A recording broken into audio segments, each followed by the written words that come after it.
Nothing in this podcast is intended as investment advice, and the people in this podcast may hold positions in the stocks they talk about. Do not buy any investment based solely on a tip or recommendation. Please do your own research.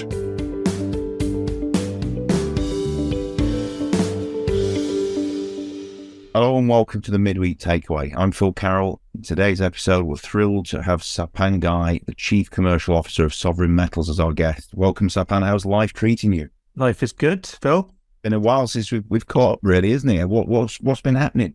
Yeah, look, fair amount of work on our projects in Malawi, but just before we touch on those, I just wanted to highlight, obviously, Tropical Storm Freddy is now making the news here as well. Bit of a devastating tropical storm that's ripped through Mozambique and the southern parts of Malawi. You know, over 200 people dead. The president's called it a national tragedy. So it's not the best of news out of our host country. But look, Sovereign's going to help out as it can, and we'll be making some form of a donation as well to the efforts there. And we're just working through how we can be helpful. There's been some pretty devastating scenes I've seen on the news, as you say, and it's good that you're helping out in any way you can, I guess. But presumably it hasn't impacted on your operations at Kasiya, right? No, look, the storm really only hit the southern part of Malawi. We're more kind of central and towards the north. So no, there's been zero impact on any of our business operations or anything there. So obviously, since we last caught up, there was the news of the Kasiya's graphite co-product is estimated to have a significantly lower global warming potential compared to other natural graphite projects. The global warming potential of producing 1 ton flake graphite concentrate at Kasiya is estimated to be 0.2 tons of CO2 equivalent emissions, making it the lowest compared to currently known and planned future natural graphite projects. Do you want to just tell us how significant this news is? Oh, it's huge. Look, it's huge for us. Just as a reminder, the graphite's only a co-product, and this is really a rutile deposit where we also have a lot of graphite that comes up as we mine that rutile, as we process it. So we end up with a concentrated level of graphite, which we then may as well put through a circuit and produce high concentrations of this graphite as a product in its own right. And to be able to then say, actually, that graphite, albeit a co-product, has potentially the lowest carbon footprint of any graphite being produced currently is a huge plus for us. Remember,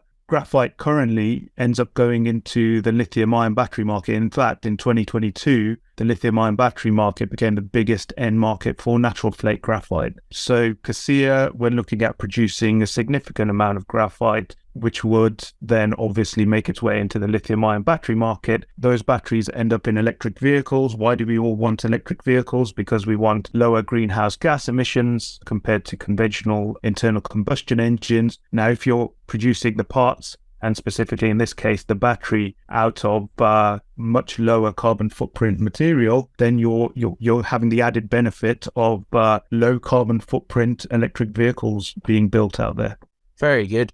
So, Sapan, we talked about the situation with bringing the graphite, obviously, as a byproduct of the rutile in terms of what you're trying to produce. But all of these ESG things are wonderful. But what does it actually do to the cost of production for your resources? So let's look at cost of production. So because the graphite is a co-product of mining the rutile, we would have done most of the work to get that graphite to a certain concentration already. And then it's just a matter of increasing that concentration through a circuit. And ultimately, what we're looking at in terms of the cost of producing that graphite on a co-product basis is as low as $140 a ton based on our expanded scoping study that was out in June last year. At $140 a ton, we would be at the lowest end of the graphite exploration and producer market in terms of operating cost out there. Now,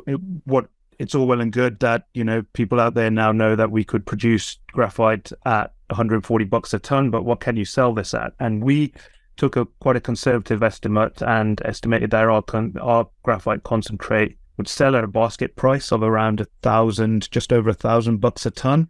But if you look at where the electric vehicle market is going, and you look at what independent analysts within the field of commodity pricing are looking at where graphite is going, that $1,000 a ton could slowly start creeping up to, anywhere between $3,000 to $4,000 a ton, which is if you're producing at $140 a ton and you add in some inflation between now and when we get online, I mean, we're talking significant margins there. Yeah, that's not creeping up. That's exploding up, I think. Yeah, look, we always want to take a nice conservative view. So if we look good and the project does look good on the parameters, on the conservative, prudent parameters that we set, then, we've always got a chance of under-promising and over-producing, which is always a nicer way of doing things. The other question I'm going to ask you now as well, obviously the other graphite projects are being rolled out now into a new IPO, and that was voted through just today. So do people still have a last chance to buy the stock to be able to get these shares? If they listen to the podcast on time, then yes, they will have one last chance. So you're right, we had the resolution passed through for the demerger today. Only 0.01% of votes voted against it. Don't actually know why. Anyone would not want free shares in a new graphite project with, 3 assets in there that all have, I would say, a significant amount of graphite ore. But look, with the effective date of distribution is the 20th of March, which is a Monday. So really, we would look at Tuesday night on the 21st. We would look at what the register looks like, the actual record date. So the date we say who owns what and is due how many new shares in the new demerged entity, which is going to be called NGX. That's the 23rd of March, and we would look to distribute the new shares to shareholders between the 24th and the 27th of March. Okay, so very good. Everybody's still got Friday and Monday, basically, if they want to have this process. Now, that is only a very small part of what you have there in Kasiya. So just give us for anyone who doesn't really know, what is the overview of the finances of or the potential net present value of Kasiya's?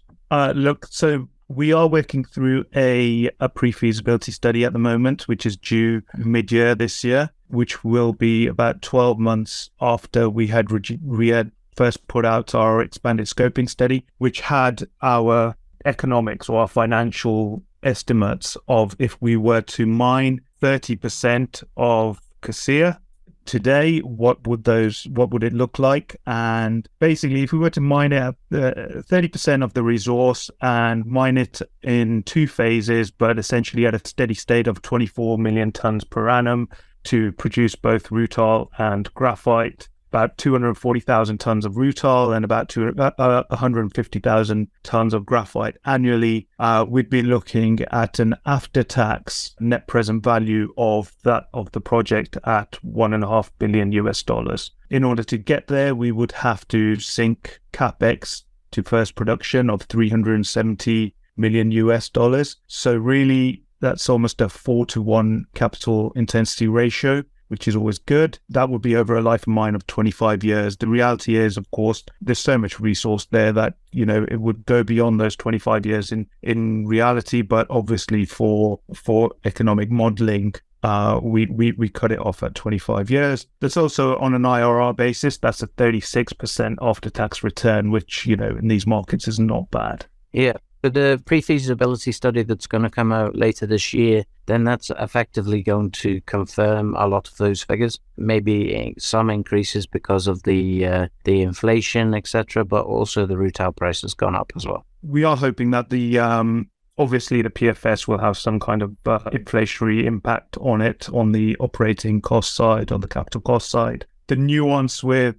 commodity prices is even though the cost side is always inflated, the price side takes a bit longer, simply because analysts don't really want to overinflate commodity prices. So we may or may not see that on the price side, but we'll definitely be building it into the cost to, again, just be cautious, just be prudent of where we stand with the project. The only other bits that may move around the project are obviously thoughts around the configuration of the pits. Late last year, we announced that we had drilled further deeper into some of the areas of Kasiya and found that the mineralization continues further down. So what that means for us in practice is, rather than mining or hydro mining one area for let's say 5 years and moving on to another area, we could remain in that area for 10 years, and that would help hopefully cut a few costs here and there. Okay, so that all sounds positive, and we look forward to that information. So I was just looking through some of you put out your half-year report actually in I think it was on the 14th of March, so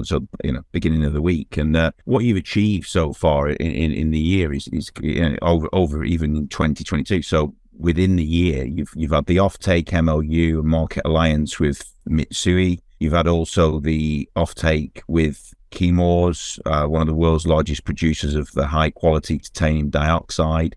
Obviously, we've talked about the demerge of the standalone Graphite projects. Obviously, a lot of the resource infill drilling was completed, 4,666 meters. So lots of progress within the last year. What can listeners and shareholders look forward to, do you think, in the coming year? Yeah, I think over the coming months, really just look out for updates that will feed into our PFS or our understanding of the PFS. So hopefully we'll be moving some of our indicated and inferred resources into measured and indicated. That will obviously feed into the resource that we can use for the PFS. That's why we did a lot of the infill drilling to get more confirmation, get more comfort over what the ore body looks like and how much is actually there. Alongside that, we are working through everything from pit design through to what is the circuit going to look like, where's the power going to come from. We've talked about it in our scoping study how we're going to be using hydro grid power and solar, but ultimately at this stage now it's more we want to get more comfort over those kind of scoping study type thoughts and be more comfortable about actually how much is this going to cost, where are we going to put these solar arrays, what effect the global power issue is going to have on us and our OPEX, reviewing all the options around tailings dams and tailings facilities, all the way through to marketing this product and getting it out to people who really want it. Very good. Which sounds very promising, and we look forward to welcoming you back in the future when you can update the market in due course. We scored 7 goals against you, by the way, since the last time we spoke. How do you feel about that, Sapan? I thought we weren't going to talk about that. Cut that out. Any trips planned anytime soon? Yeah, I'm going to say, what about when you went to Bournemouth the week after on your high and you got beaten by it? Are you breaking up now, are you? It's funny that. His cup finals come and gone. Well done. Yeah, exactly. So, thanks very much for your time. Thanks, Phil. Thanks, Kevin. Thanks, Sapan. This podcast was brought to you by Roast PR Limited.